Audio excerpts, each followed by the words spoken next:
Alrighty, hey guys, welcome back to the video, and today we're going to do another Bannerlord Q&A where I pretty much take your questions and give you answers and also whatever the devs have said about the specific topic. Let's get right to it. First, we have a viewer asking, my wife died, can I marry again? So this was a comment that was left on my marriage video, my marriage guide for Bannerlord, which is going to get an upgrade very, very soon. I'm going to have to remake it because obviously that was pre-Fog of War and pre a lot of other changes that have to do with marriage. So a new marriage guide is coming. But the question here is, if your wife dies, if your spouse dies, can you remarry in Bannerlord? Yes. Yes, you can. Now, unfortunately, I do not think you can get a divorce, so the only way to get out of your marriage is death, if I'm not mistaken. But you can remarry if you are currently do not have a spouse.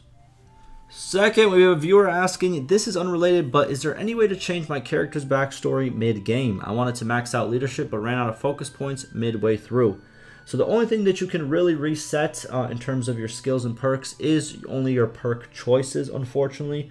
Currently in the game, maybe it will change in the future, but currently you can change your perk selections by going to the Tournament Master and paying some gold, but you cannot, unfortunately, reset your focus points and your attribute points, which help you with learning your skill faster. So if you did max out and you don't have any more focus points, unfortunately, you can kind of still grind it out in a way, but it's extremely hard, and eventually it will reach almost pretty much zero learning experience.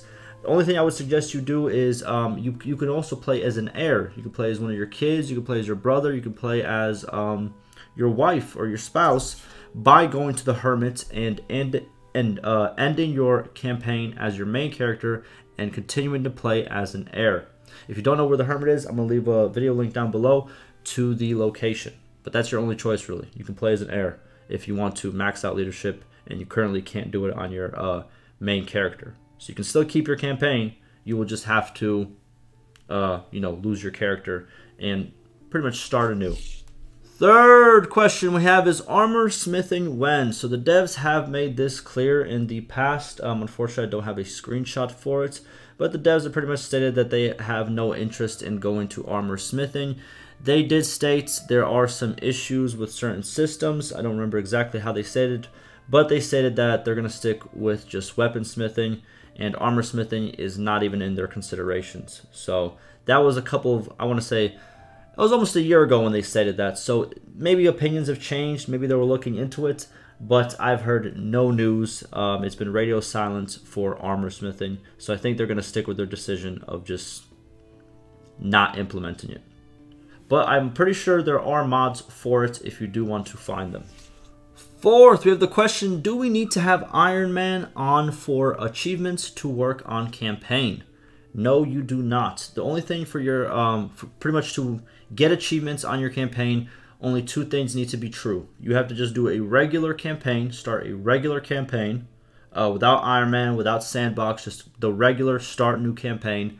And also, you cannot activate cheats throughout your playthrough. As soon as you activate cheats, achievements will be locked off. So that you can't get any more achievements as soon as you enable cheats. So just start a new campaign, regular campaign, and then make sure you don't actually implement any cheats.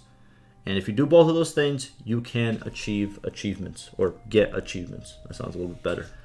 Fifth, when does it hit us, Council Peasants? Person is talking about patch 1.2, most recent patch.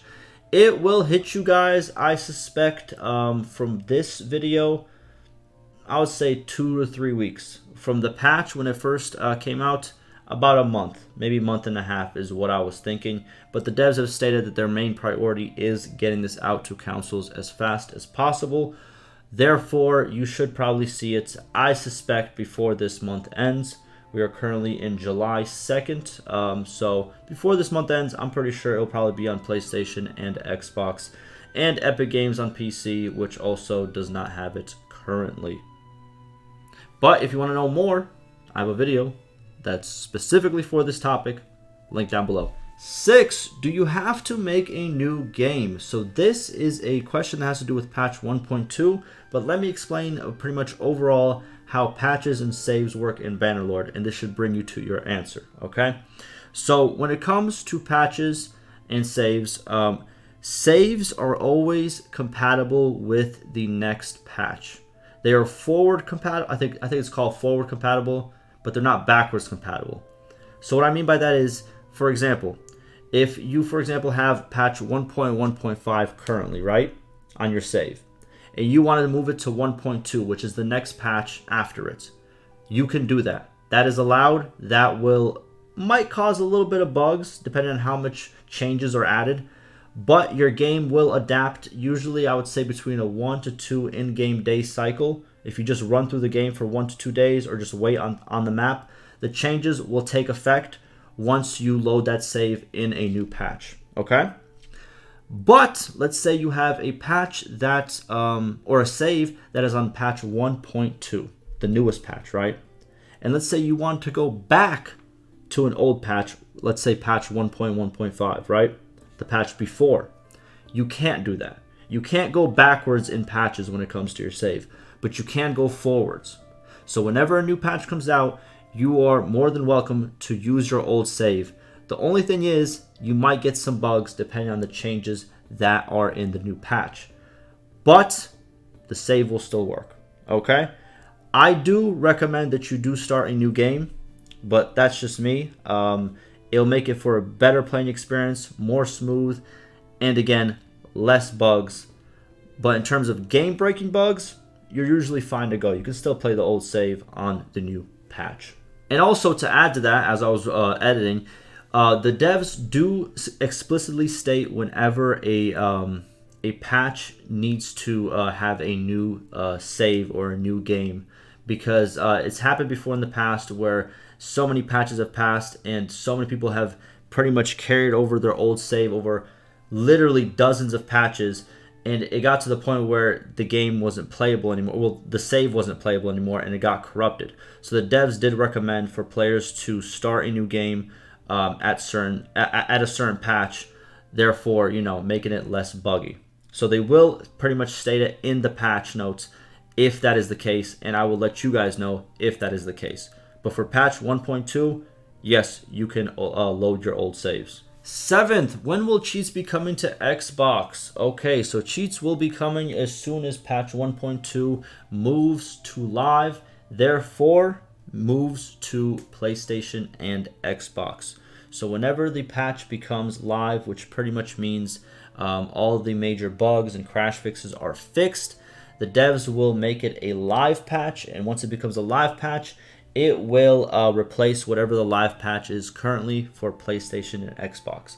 Now, when will that happen? You can either revert the video like two or 3 minutes back, or as a quick rough estimate, about a month after the patch comes out as a beta. Whenever, and from this moment on, by the end of the month is when I foresee it coming out. Again, I don't work for the company, but my predictions have been kind of all right, you know, with a little misses here and there, but usually they've been kind of, you know, on the money. I would say before the end of this month, we should see the patch. And therefore, you will see the cheats on Xbox. And last and 8th question we have, will the patch be the same for PlayStation or will it be a little bit different? Well, yes and no, but not for the reasons you think, okay? So what I think you mean is, will they have like a different patch for consoles and different patch for PC because of, like, I guess, you know, settings and stuff like that? Yes and no. So what I mean by this is, when a patch first comes out as a beta on PC, right? There are bugs and still crashes that will occur, and hot fixes will need to come out to fix those crashes and bugs, right? So whenever the patch comes to PlayStation and Xbox, that patch will be more stable. Therefore, it won't be called a beta anymore. It's going to be called a live version, which means it's a lot more stable. That means all those hot fixes that fixed all the crashes and all the bugs will be in that live patch. So yes, you will receive a different version of 1.2, but the changes, all the major changes, all the stuff that's written in the patch notes will be the same thing. The only changes will be major crash fixes and bug fixes that were pretty much preventing you from doing certain things in the game. But in terms of the major changes, even the minor changes, they're still going to be the same. Okay? So you will receive the same patch, but let's say more enhanced. You'll receive like, you know, a version 2 of the patch, if you want to call it that. That's the best way I can explain it.